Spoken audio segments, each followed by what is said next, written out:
Dear friends and viewers, আজকে আমি রয়েছি মাদ্রিদে। এটা মাদ্রিদে আমি যে হোটেলে থাকবো এটা তার রিসেপশন।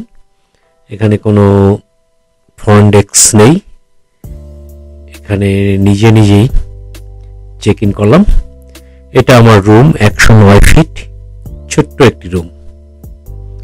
আমি এখানে 2 দিন থাকবো, 2 রাত 3 দিন। এখানে একটা বাথরুম আছে ছোট, এবং শাওয়ার নেওয়ার জন্য একটু জায়গা আছে। একটু মোটা লোক হলে সে এখানে শাওয়ারও নিতে পারবে না, গোসলও করতে পারবে না।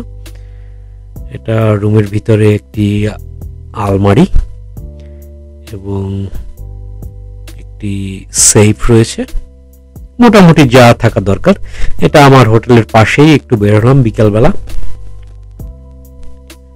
এখানে একটি খোলা জায়গা, বেশ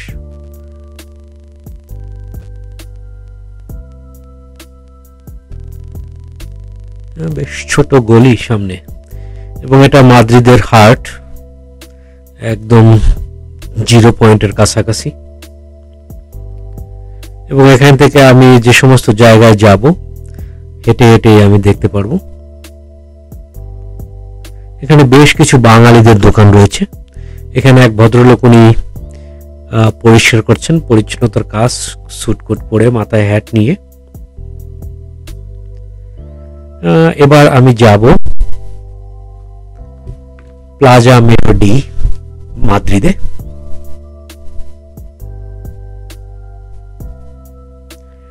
এটা কয়েকশো বছরের পুরানো, 415 বছর। এটা 1619 সালে এটা তৈরি করা হয়েছিল, এবং 3 একর জায়গার উপরে। এবং এটা একসময় গভর্নমেন্টের অফিস ছিল, এখন এটা মেয়র ব্যবহার করে, এবং এটা সরকারি একটা কার্যালয়। এবং নিচে বিকালবেলা এখানে প্রচুর রেস্টুরেন্ট, কর্নার দিয়ে সব রেস্টুরেন্ট বসে। ওই যে আমব্রেলাগুলি দেখছেন এখানে, মোটামুটি খুব ভালো একটা পার্টি হয়। যাই হোক, আমি বিকালবেলা এখানে আবার আসবো।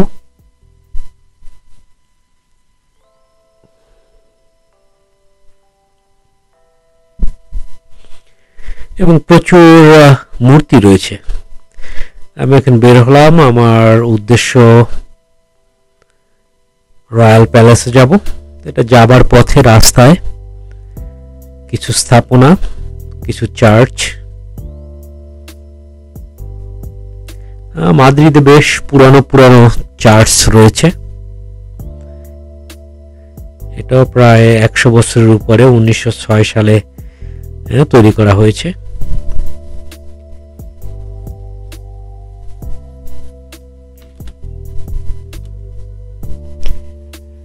আমি এখন যাব প্যালাসিও রিয়াল ডি মাদ্রিদ, যেটা রয়্যাল প্যালেস অফ মাদ্রিদ। এটা আমি সামনের এটা বাগানে।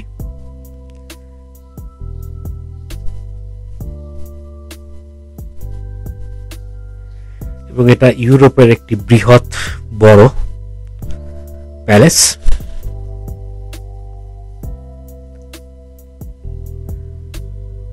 এবং এটা 1800 সেঞ্চুরির দিকে তৈরি করা হয়েছিল, এবং এটা কাজ সম্পন্ন হয় 1764 সালে। বুঝতে পারছেন কয়েক শত বছরের পুরানো এই রাজপ্রাসাদ। এবং এখানে প্রচুর ভিজিটর আসে, প্রায় প্রতি বছর 20 লক্ষ লোক এই রয়্যাল প্যালেস ভিজিট করে। এখানে যারা রাজা ছিল তাদের এক একজনের প্রতিকৃতি তৈরি করে রাখা হয়েছে।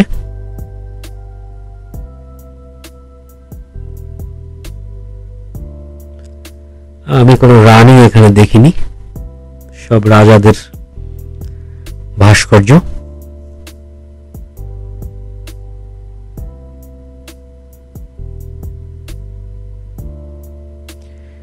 এটা একসময় মেইন গেট ছিল, এখান দিয়ে তারা প্রবেশ করত, কিন্তু দর্শনার্থীদের জন্য এখন অন্য সাইডে প্রবেশ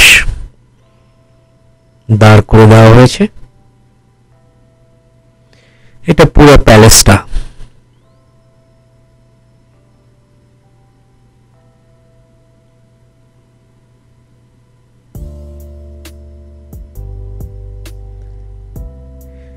এবং এটা এখানে দর্শনার্থীরা এখানে টিকিট কেটে ঢুকতে পারে, বিশাল লাইন, সেই জন্য আর আমি যাব না।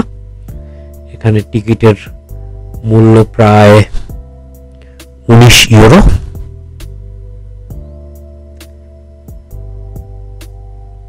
আমি বাইরে থেকে এটা দেখব।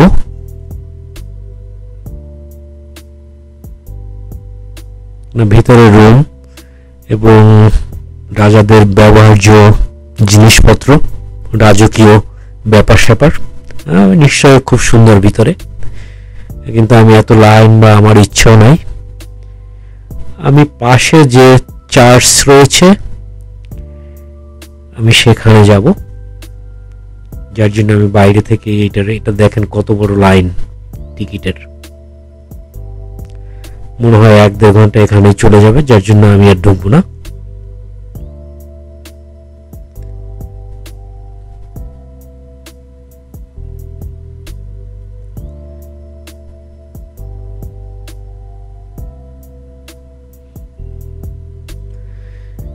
আমি যাব, এটা চার্চ, এটা Royal Basilica of Saint Francis the great.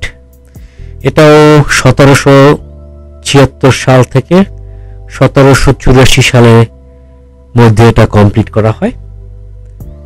এবং এটার একটা বিশেষ বৈশিষ্ট্য, যেটা ডম, এটা প্রায় 100 ডায়ামিটার, মানে গোল, এবং এটার উচ্চতা 190 ফিট। আমি ভিতরে ঢুকেছি, ভিতরে ছবি ওঠানো নিষেধ, তারপরে আমি চুপি চুপি কিছুটা ছবি নিয়েছি। এটা আমি চলে গেছি একেবারে ছাদে, এখানে ছাদে যাওয়া যায়, ছাদ থেকে পুরো মাদ্রিদ শহরটা একটু ভিডিও করে রাখলাম যাতে আপনাদেরকে দেখাতে পারি। এখানে চতুর্কোণে 4 জন সেন্ট রয়েছে, তাদের স্ট্যাচু তৈরি করা আছে। এবং এটা পুরো মাদ্রিদ শহর।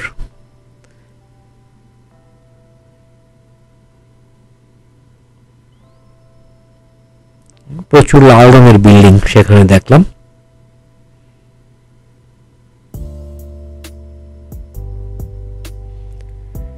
এটা ভিতরের খুব সুন্দর কারুকাজ করা।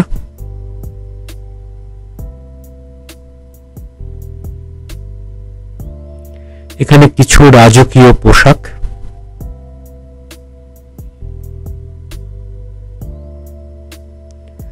সব মিলিয়ে খুব সুন্দর একটা মিউজিয়াম।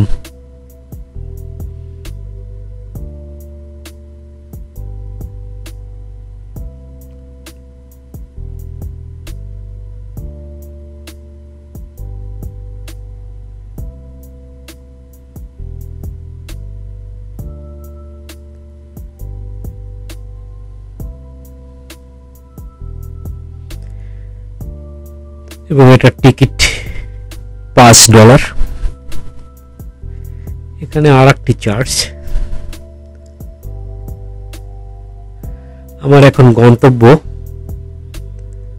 পিট্রা ডেল সল, এটা ইংলিশ করলে হয় গেট অফ দ্য সান, এবং যেখানে রয়্যাল হাউস রয়েছে, পোস্ট অফিস, এবং 0 কিলোমিটার, এটা স্পেনের 0 কিলোমিটার। এখান থেকে স্পেনের বিভিন্ন রাস্তার দূরত্ব মাপা হয়, এবং এখান থেকে তারা নতুন বর্ষ বরণ করে।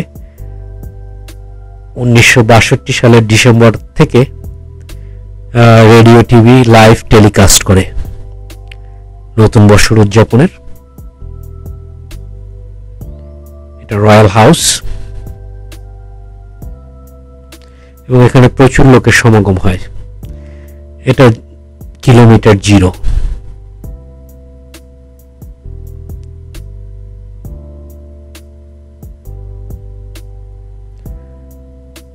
তো বন্ধুরা, এই ছিল আমার মাদ্রিদের 2 দিনের বেড়ানো। ভিডিওটি শেষ পর্যন্ত দেখার জন্য আপনাদেরকে আরেকবার কৃতজ্ঞতা ধন্যবাদ জানাই। ভালো থাকবেন।